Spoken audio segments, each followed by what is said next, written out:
Fast X Scott Eastwood to return to the high-speed franchise for sequel. Fast X has barely started production, and it's already a wild ride.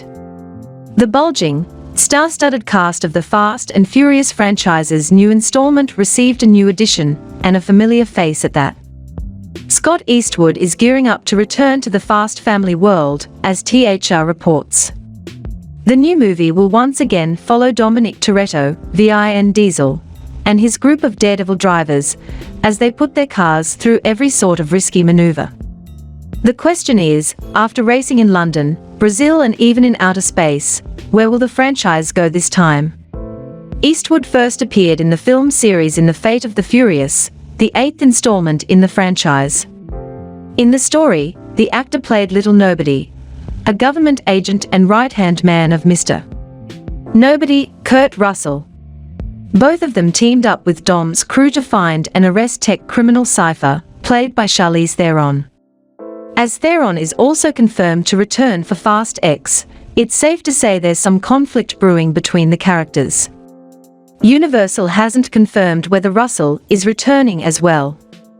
Aside from the Fast and Furious franchise, Eastwood has starred in a slate of blockbusters that include Pacific Rim, Uprising, Suicide Squad, and Texas Chainsaw 3D. Eastwood has also showcased his range as an actor in titles like War Movie Fury, the Nicholas Sparks romance adaptation The Longest Ride, and Oliver Stone's investigative thriller Snowden. In the family business, Eastwood was featured in some of his father's films, such as Flags of Our Fathers and Gran Torino.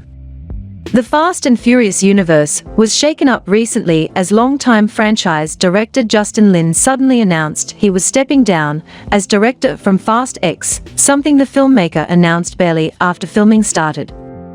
This allegedly happened due to a disagreement with star and producer Vin Diesel, which is something that has happened before. Lin is replaced by Louis Leterrier, the Incredible Hulk, who directs an entry in a billion-dollar franchise for the 5th time. Aside from Diesel, Theron, and Eastwood, Fast X also features Jason Momoa, Brie Larson, and recently announced Alan Ritchson, as well as returning main cast members Michelle Rodriguez, Tyrese Gibson, Chris Ludacris Bridges, Natalie Emmanuel, Jordana Brewster, and Sung Kang. The story is set to dive deeper into the Toretto family background. Fast X is slated to premiere in theaters on May 19, 2023. New Crimes of the Future clips reveal the sci-fi thriller. As acclaimed director David Cronenberg's new sci-fi thriller Crimes of the Future approaches its theatrical premiere, we were presented with some clips that delve a little further into the film's mythology. The movie has an early debut at this year's Cannes Film Festival, and the clips hail from the event. In the futuristic story, humans have evolved to the point of their bodies adapting to realities and problems we ourselves created, and this greatly changes the perspective of human existence, as well as the way we relate to each other.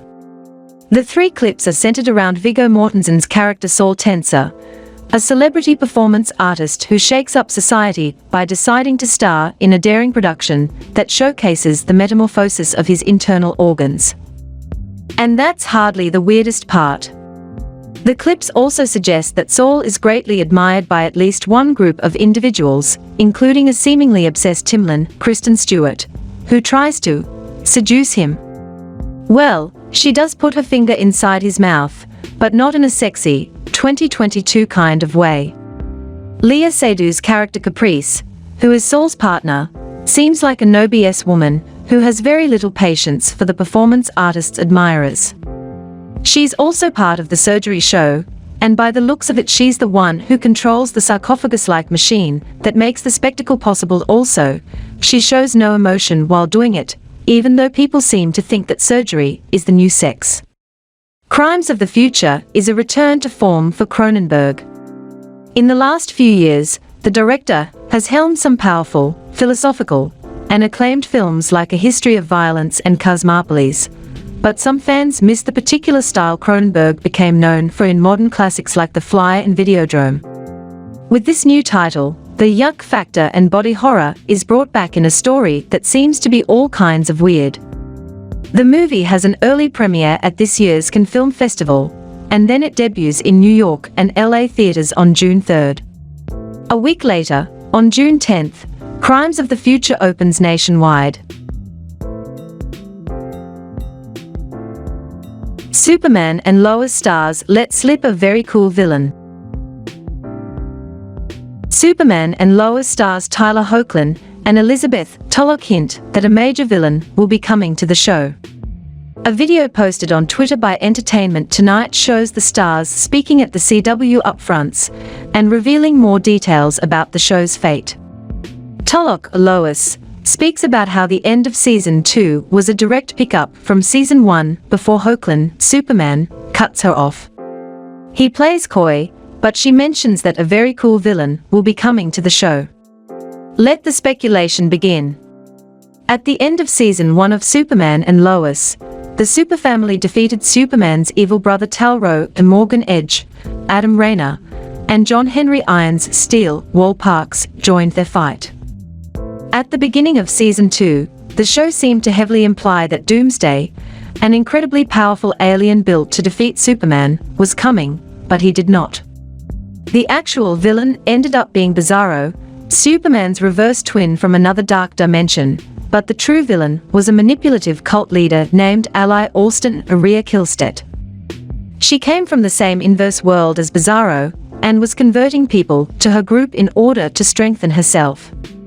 It seemed as if Doomsday was left behind, but after Tulloch's comments, he could be truly coming this time.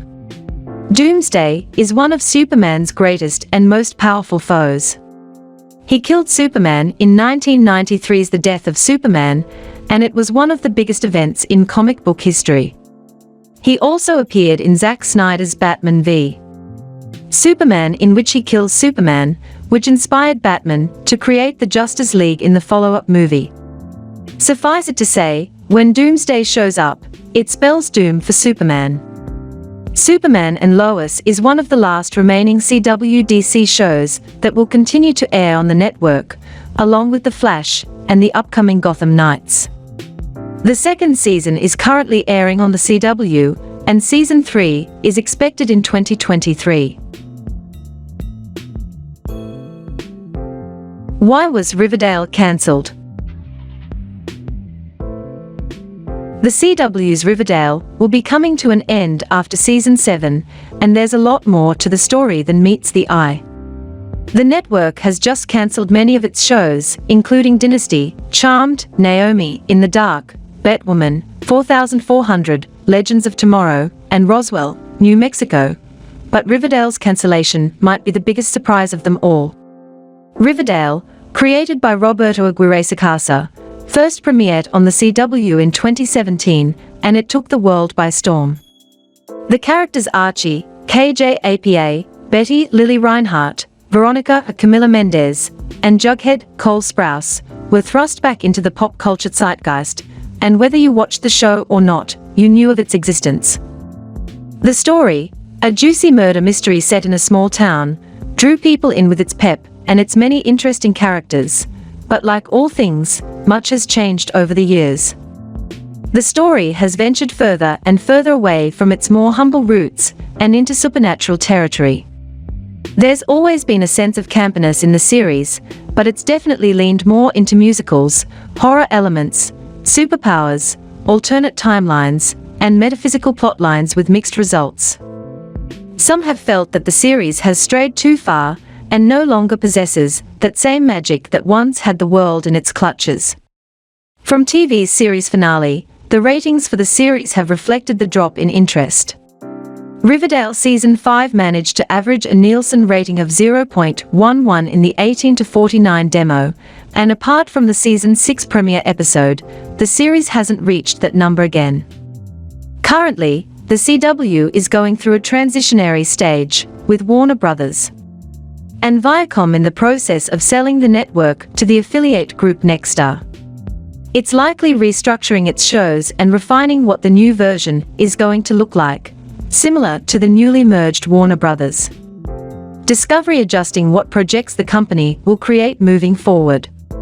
TV Line reported that CW CEO and Chairman Mark Pedowitz made the announcement during an executive call and spoke on behalf of Aguirre Sacasa and the cast, saying, "We want to make sure it goes out the right way." I think they, too, felt that 7 years is the right amount. As a fan myself, I do want to do what is right for the show. It's very likely that the actors have played a big part in the final decision. Back in 2020, KJAPA revealed to the Los Angeles Times that he and his castmates signed a 3-year contract, which would mean that 2023 was always the potential end of the series. The timing of so much upheaval could be chalked up to coincidence, or another reason to pull the plug on one of the CW's biggest successes.